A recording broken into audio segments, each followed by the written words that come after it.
Hey everyone. So in this video, we're going to talk about the current state of the Hormuz negotiation. There is a specific, besides the idea that there are negotiations between the U.S. and Iran on the nuclear or ceasefire or whatever it is they might be negotiating, there is a specific negotiation on the Strait of Hormuz that's been ongoing, principally between the Iranians and the Omanis. And apparently the U.S. is involved in it also. Let's get into the details of that. And towards the end of this video, I want to talk about the whole concept of a deal with Iran. And even if we could get the greatest deal, what that could mean and why any deal is really problematic. So I'll talk about that towards the end of the video. Stick around for that because I think it's an important point to frame everything we're seeing over these months and make us a little bit smarter going forward. Okay, let's hit the headlines. Here's a headline from Axios, and this is from it's listed here as 8 hours ago, so it's from yesterday. U.S. nears Hormuz deal aiming for Wednesday announcement. Wednesday is today. The U.S., Iran, and Oman are closing in on an interim agreement to reopen the Strait of Hormuz, with the U.S. aiming for a Wednesday announcement, according to two regional sources and a U.S. official. The deal, which had been under negotiations for several weeks, is aimed at resuming the ceasefire between the U.S. and Iran and restarting negotiations over a nuclear deal. So this is what we've talked about. All of the fighting we've seen over the last few weeks is all really part of negotiation. It's not really driving towards victory. It's not fighting for the sake of winning. It's fighting for the sake of just using it as a stick in the carrot and stick of negotiations. The emerging deal would meet some of Iran's demands for greater control over traffic in the Strait of Hormuz, control it didn't have before the war. And we'll get into that more in a bit. According to two regional sources, the deal under discussion sets up a 60-day temporary arrangement between Oman and Iran in the Hormuz Strait, which could be extended. All inbound traffic of ships through the Strait and into the Gulf would go in a northern lane through Iranian waters. All outbound traffic through the Strait and into the Arabian Sea would go in a southern lane through Omani waters in coordination with Iran. No tolls or fees would be charged during the 60-day period, implying that you could charge them after. This gets back to the text of the memorandum of understanding, which we'll take a look at in a few minutes. The parties would work on clearing naval mines from the median lane of the Strait within 30 days. After the median lane is cleared, it would be used for inbound and outbound traffic under the terms of a permanent arrangement to be negotiated between Oman and Iran. And we all know what's problematic about this. Yes, we'll get to it in a minute. The White House, Oman, and regional mediators thought that they had a deal with Iran 3 weeks ago, only to see Iran resume attacks on ships. That led to 2 weeks of fighting and an almost all-out war. Two regional sources said that Abbas Araghchi, the foreign minister, agreed in principle over the weekend, but still needed approval from Iran's supreme leader, Mojtaba Khamenei, and the Supreme National Security Council, right? Whatever. We've talked about a Mojtaba recently. We don't have to go in there much more. This is from Euronews. Trump says deal to open Strait of Hormuz could come by Wednesday or Iran will get hit very hard. And this adds in a little bit more than the Axios piece. That Donald Trump said Iran would get hit very hard if negotiations fell through. Iran has tightened its grip on Hormuz and wants to control the strait and charge tolls, powers it did not exercise before the war began on February 28th. Trump said on Tuesday that a deal with Iran to reopen the Hormuz could happen tomorrow or the next day, telling reporters in California that negotiators had a very good day. Earlier, he struck a more threatening tone. The Strait is going to be open very soon, or they're going to get hit very hard, and then the Strait's going to be open, Trump said in an interview with Fox News. So the question is, why negotiate if you can open it through force? Why not just use the force? All you can do is fight your way out. Underlining the volatile situation, one crew member was listed missing on a merchant ship hit by a projectile in Hormuz on Tuesday. So Iran is still hitting ships in the Strait of Hormuz, even as they're negotiating, which basically means that Iran is negotiating while continuing fire. And I think that one of the mistakes that the Americans have been making in all of the negotiations with Iran, from the beginning of this, one of the biggest mistakes that has been made, regardless of the fact that negotiations are pointless and they shouldn't be happening anyway. But once you're negotiating, it should only be negotiation while continuing to attack, negotiation under fire, because because the Iranians' purpose is to drag things out. They want negotiations to last as long as possible. They delay every response. They say they have to get checks from the non-existent supreme leader. They always want it. They really are very good at playing this delay game. And the only way to stop them from playing a delay game when you're if you're going to negotiate with them, which again, I'm not in favor of negotiations. I'm just saying, if you're going to negotiate with them, the only way to prevent them from playing the delay game is to continue to attack them while you're negotiating. It's the only thing that puts pressure on them, and it undoes the whole concept of negotiations as a stall tactic.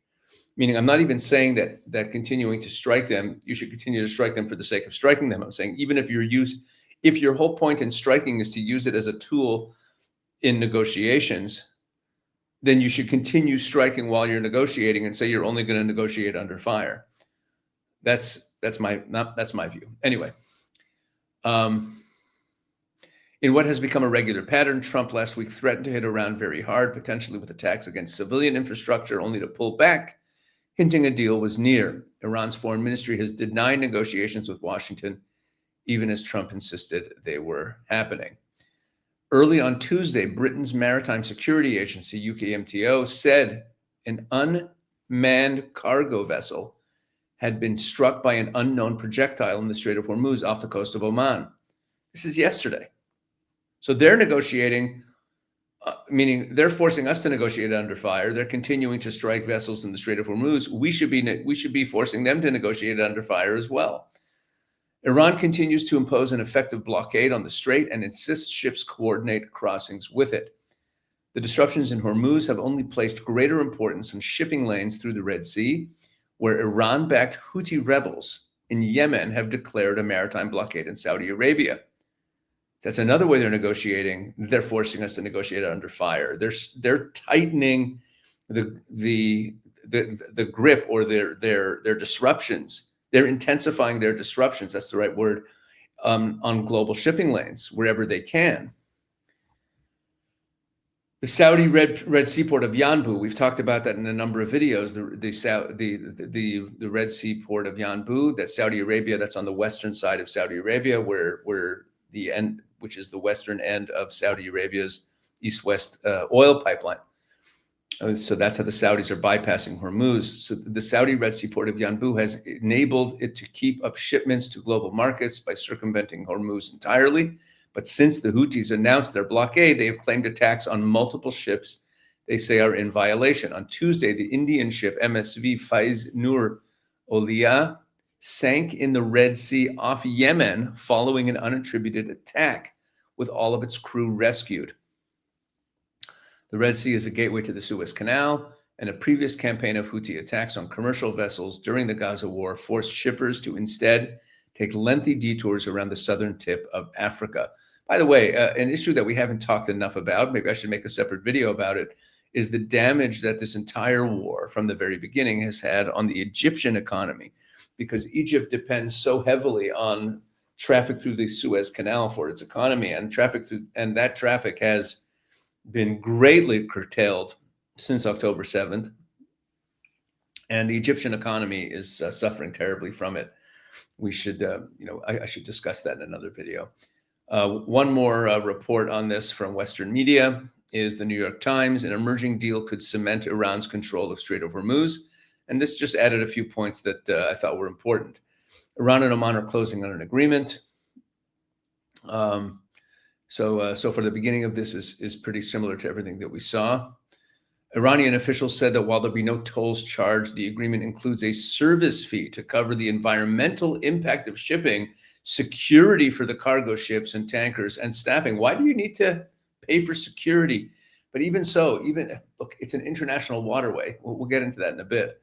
Revenues would be divided equally between Iran and Oman, two Iranian officials said, but a U.S. official familiar with the negotiations said on Monday that the Iranian account was not accurate, and said that any temporary routes established through the Strait would not involve approvals or permission by Iran and would involve no tolls, meaning there should be no fees For President Trump, the deal, if it happened, could address his most urgent political problem, allowing ships to flow again.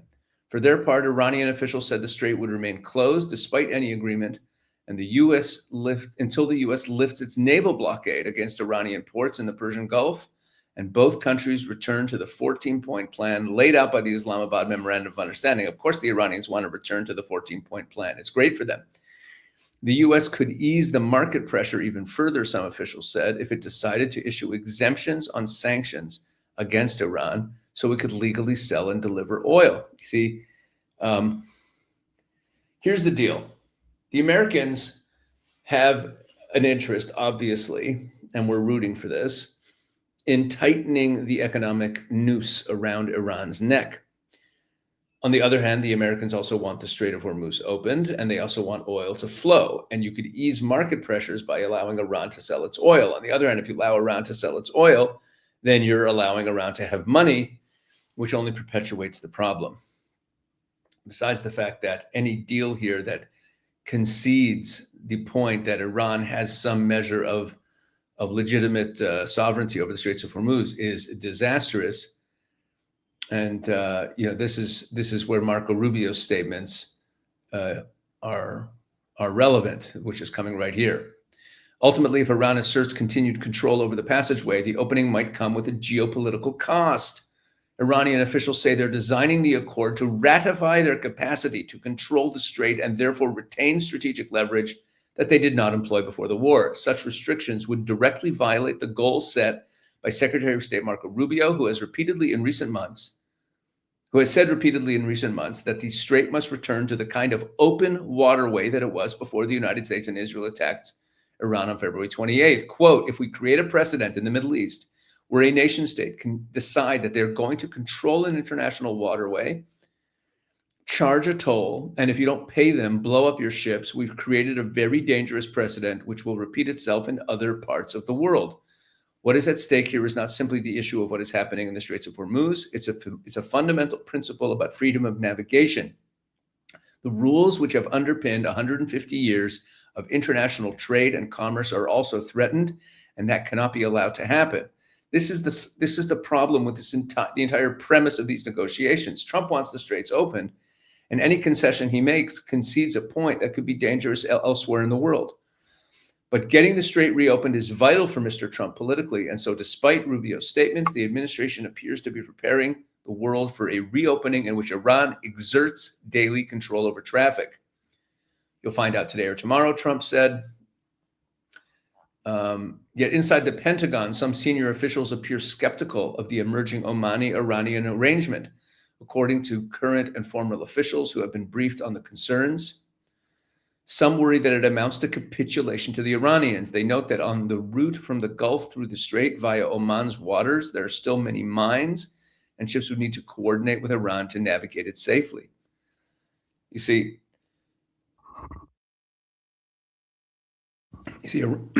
Iran lays mines, and then you have to coordinate with them to navigate the mines, and they can say that they need to charge you for navigation fees and for safety, all because of the mines that they set. United States Central Command has been guiding ships through the route, but they are also under Iranian missile threat. President Trump has twice in 2 weeks called off a plan by Admiral Brad Cooper, head of Central Command, for a short, intense bombardment of the Iranian sites where those attacks originate and other military targets. But Mr. Trump has made no secret of his intense desire to reopen traffic in the Strait, even if that means some kind of fee structure and some level of Iranian control. This is dangerous. This is a dangerous game, making these concessions. Iran has said that the U.S. violated the peace plan when it directed ships to go from the southern coast of the Strait near Oman. The language in the agreement was vague on who controls the Strait, but then Iran also violated the plan and reopened fire on ships that were transiting the Gulf without its permission. Or did they? Let's take a look again at the 14-point memorandum, clause 5. This is the clause that is about the Strait of Hormuz. Let's take a look at it. Upon the signing of this MOU, the Islamic Republic of Iran, this is the June 17th famous MOU, the Islamic Republic of Iran will make arrangements using its best efforts for the safe passage of commercial vessels with no charge. It will make it will make arrangements using its best efforts for the safe passage of commercial vessels. How about just, you know what would be a great arrangement?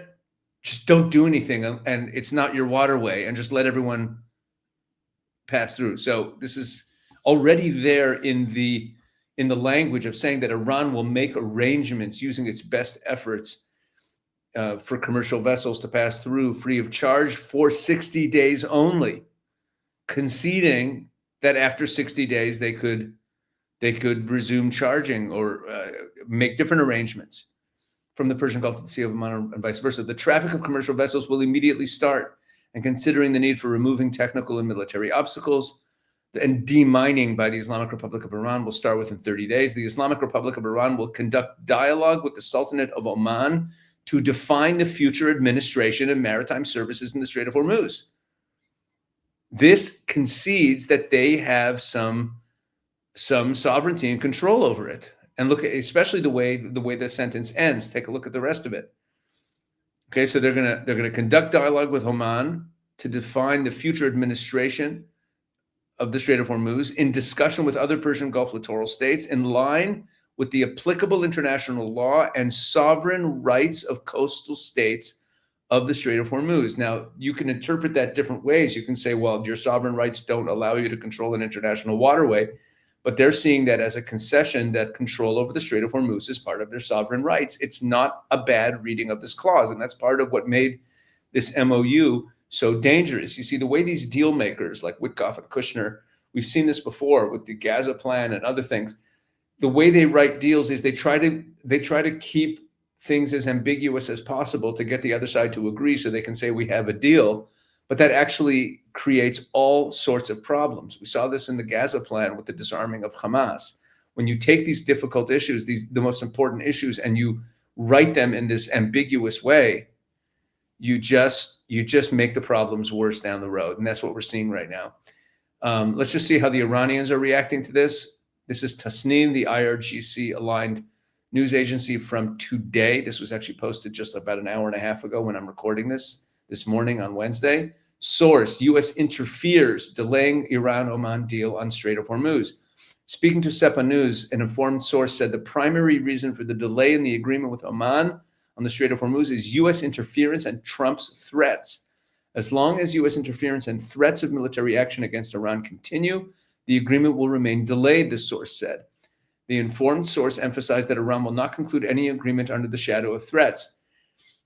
So I said a few minutes ago in this video, right? I said that we should be negotiating while also firing at them, force them to negotiate under fire.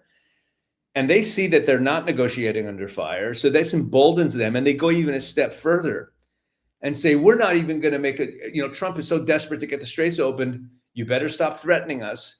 Because they know that the way Americans work and the way Westerners work is that if they can get Trump to back off on threats, then the likelihood that he will attack them goes down significantly, because Westerners tend to be more, they have to keep their word more, and this just backs them off even more. You see the way the Iranians play.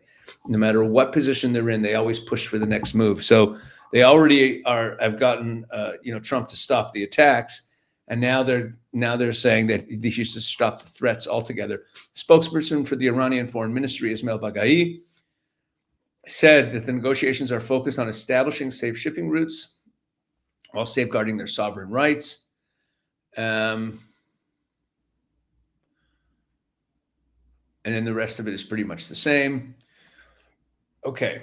Now, the last thing I want to show you is just a short clip, just about a couple minutes, of a conversation between Larry Kudlow and Jack Keane about deal making with Iran in general. And General Keane makes a very important point, that we could do a whole video on this point alone, but it's really critical to how we view this whole thing. So let's take a look. He's looking at the options, and he's the commander in chief, so that's what he has to do, and I think he does his statecraft very, very well. But the one concern I have, General Keane, I don't want I mean, in a perfect world or whatever, no money for Iran, whether it's tolls or service fees, or we open up the naval blockade and let them sell oil again, or, Scott Bessent, who has done such a great job as a, wartime Treasury Secretary with all these sanctions. I don't want Iran to have any money because they'll use their money to rearm. That's my point. I mean, I want the open seas and the open navigation.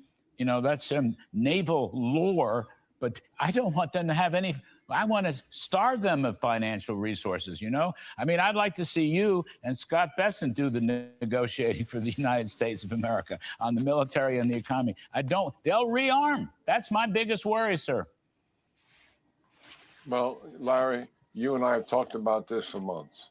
Even if we got the perfect deal, met all of President Trump's objectives that he's trying to achieve here, the truth is we would have to help refinance them. That would be part of that deal. And as such, they would recover in time and they would return to all of the objectives that they started out with 47 years ago. They would continue to be a menace in the region, not with this administration, but with subsequent administrations. Right. And that's why I've always been opposed to the deal, even if it was perfect. Yes. I think, let's assume there is a deal here. We cannot do what we did with the memorandum of understanding and remove sanctions immediately. Right. I totally agree with you. Right. No money, no funding, no relief of unfrozen assets, none of that. That has to be kicked down the road, and we have to absolutely see some fundamental change in Iran's behavior. Yes, sir. And it's not just those two things before we give them money. Restriction on ballistic missiles, no support for proxies are the other two major issues here as well. That's not on the table here for this construction. But before we give up money, they should be. You have said this from day one. Okay. I thought that this, when I saw this clip, I was like, wow, that is such an important point. And we've kind of forgotten about it in the course of all of the negotiations and the back and forth over the last few months. Listen to what General Keane just said. He said, even if you got a perfect deal meaning that all of the objectives that President Trump laid out for this war were totally met, it would involve opening up financing for the reconstruction of Iran. It would involve significant economic relief for them. And if they remain in power, these gangsters, if they remain in power, it means that they will rebuild. They'll go back. They could wait till Trump's out of office, but that's what's going to happen. In other words, and here's why. Let me just drill down a little bit further on this. The objectives that Trump laid out for this war, 4 objectives on day one, and then a 5th objective was added later, right? The 4 objectives laid out on day one were destroy their Navy, destroy their nuclear program, their ability to have a nuclear weapon, destroy their ballistic missile capability, and destroy their ability to fund their proxy network, their terrorist proxy network. And then opening up the Strait of Hormuz became a 5th objective of everything that's happening because the Iranians closed the Strait shortly after the war began. Okay. So what he's saying is this. Let's say you had a deal that gave you all of that. Now, short of getting all of that, you haven't achieved your objectives. You can't allow them to keep having their proxy network. You can't allow them to have the ballistic missiles, not just because you laid it out as an objective, but also the Gulf states have made it very clear that they will not, they were really upset after the MOU that the ballistic missile program was not included in it. You can't allow them to have a nuclear program, right? You have to achieve your objectives. But if you're going to make a deal, meaning let me say it this way. There's only 2 ways to get there, to get to those objectives. Theoretically, there's only 2 ways to get to those objectives. These guys remain in power in the regime and agree to those things, which is the possibilities are highly unlikely, but that's what we're talking theoretically. Either they agree to those things while remaining in power, or they don't remain in power and we have regime change. So there's only 2 ways to get there. So if we're talking about a negotiated way of getting there, obviously that means that they need to get something in the negotiation. If they're surrendering everything in the negotiation, and this isn't unconditional surrender where they've just surrendered everything and that's it because they lost, which is not what this is. If they're giving up all those things, the proxies, the ballistic, the nuclear, right? If they're giving it, opening the Straits of Hormuz, if they're doing that, what are they getting in? They have to get something in return. And the only thing they will be getting in return is financial relief. So Jack Keane is saying there's no deal that I would accept. He said, even if it's perfect, that was the language he used. Even if it's perfect, I wouldn't accept a deal because it involves financing the regime and ensuring that they're going to remain in power for the future. And they're going to play a long game and they'll wait however long it takes until Trump is out of office or whatever. And they'll start rebuilding.